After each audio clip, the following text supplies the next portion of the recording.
Hey, what's going on, everybody? It's your boy TCG Discussions here, and I'm coming at you with a deck profile today for Dragon Ball Super about my Soul Striker Goku deck. I think this is probably the best deck in the game, and my wife and I have been doing a lot of testing with this deck, and I think that this version of Soul Striker Goku is the best at Scream Blue, and I decided to make my build revolving around mana refunding instead of mana ramping / refunding. I just want to play maximum number of refund cards as much as possible, so I am playing as much as possible.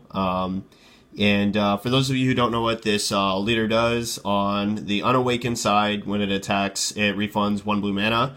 And then at 4 or less life, you can draw 2 and awaken. And this this card's insane when it awakens. It has a permanent ability. If you have 5 or more energy when it attacks, you can gain 5,000 power with this card during your turn, and then when it attacks, you draw a card and choose up to 2 blue mana or energy and refund it. It's just absolutely insane.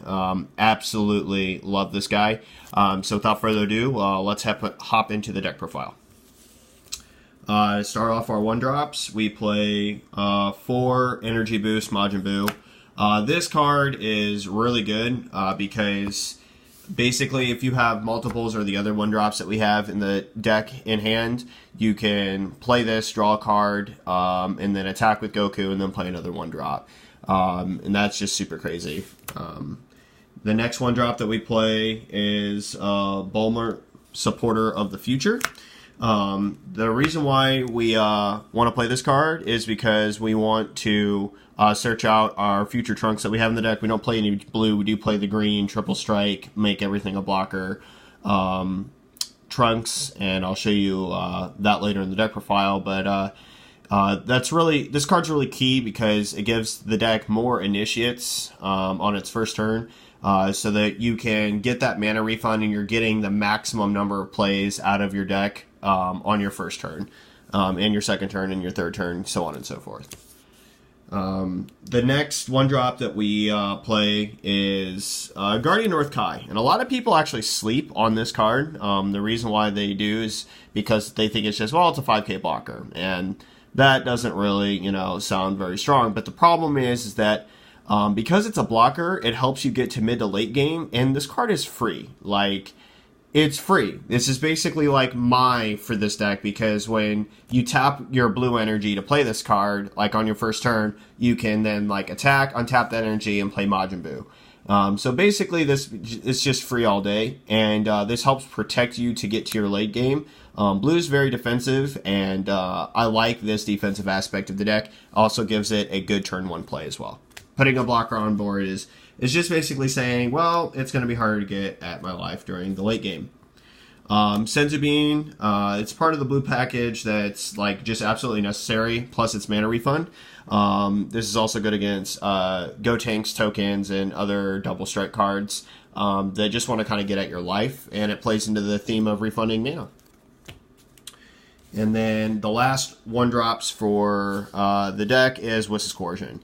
The reason why I play this over Jacko, and the reason why my wife and I have decided this is better than Jacko, is because a lot of times what people do, especially in the mirror match of this deck or any other deck that wants to use Senzu Bean to help refund them mana, or other combo cards like Trunks to help them do that, this card inherently prevents that because they don't get to the combo step. While their autos all still go off, and Jacko still kind of helps against shotgun plays, this card right here is the basic initiate of your defensive wall that says, no, this isn't happening, and it gives you, if you negate a couple times and you can get to your mid to late game, you're probably going to win, because the way you play big monsters in this deck, or big warriors out in this deck, is by abusing your mana refund, and using that every turn. This card is going to help you get there to that next turn that allows you to keep dropping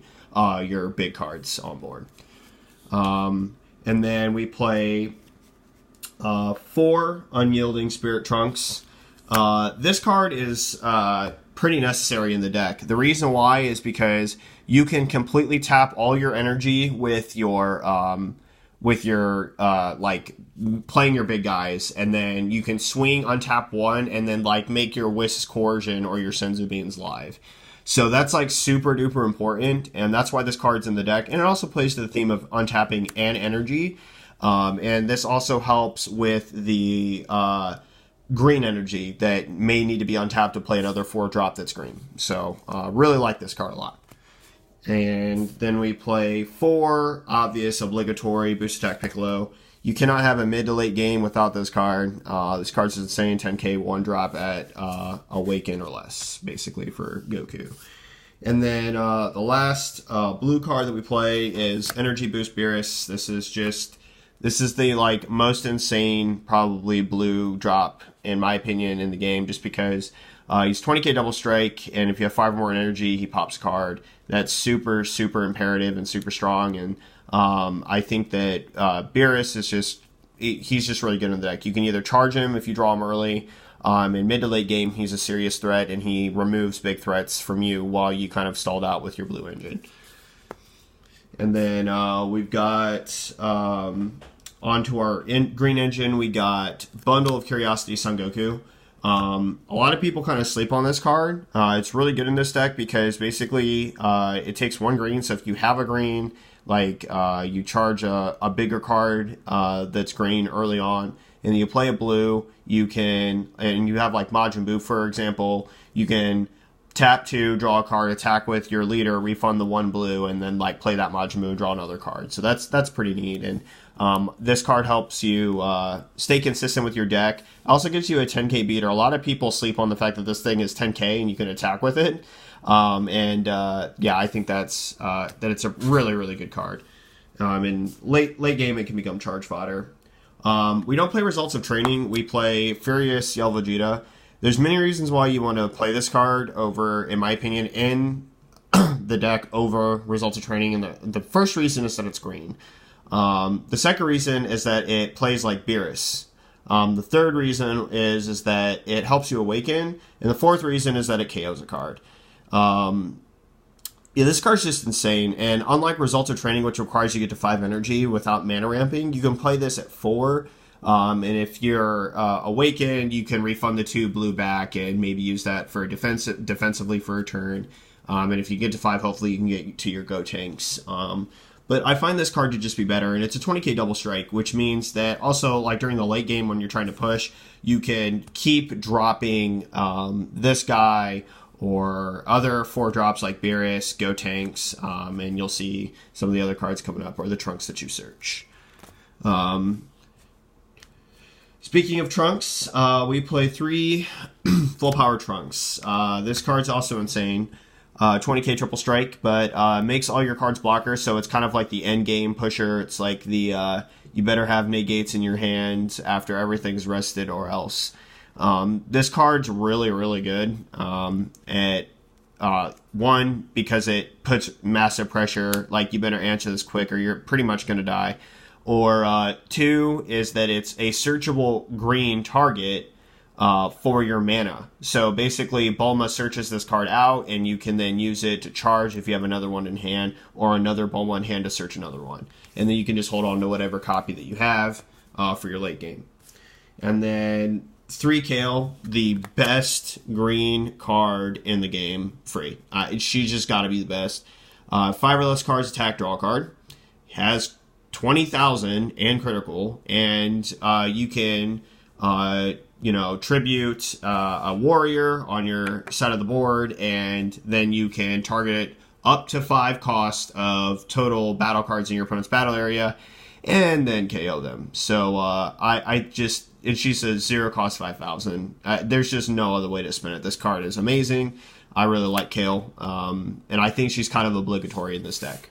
You got to pick them up if you can. And then the last is the boss of the bosses, Super Saiyan Go Tanks.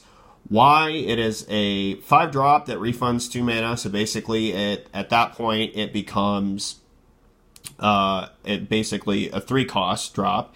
And with Goku, if you have 2 blue and it's awakened, you can attack and then refund 2. So basically, it was for 1.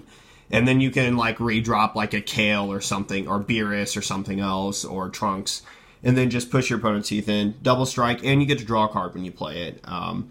It's 25k too. This card's just nuts, and yeah, I think that it's just really obligatory for you to play it in this version of this deck, and it's super good. I cannot tell you how good this card is for the leader. And that wraps it up for the deck profile of my Soul Striker Goku.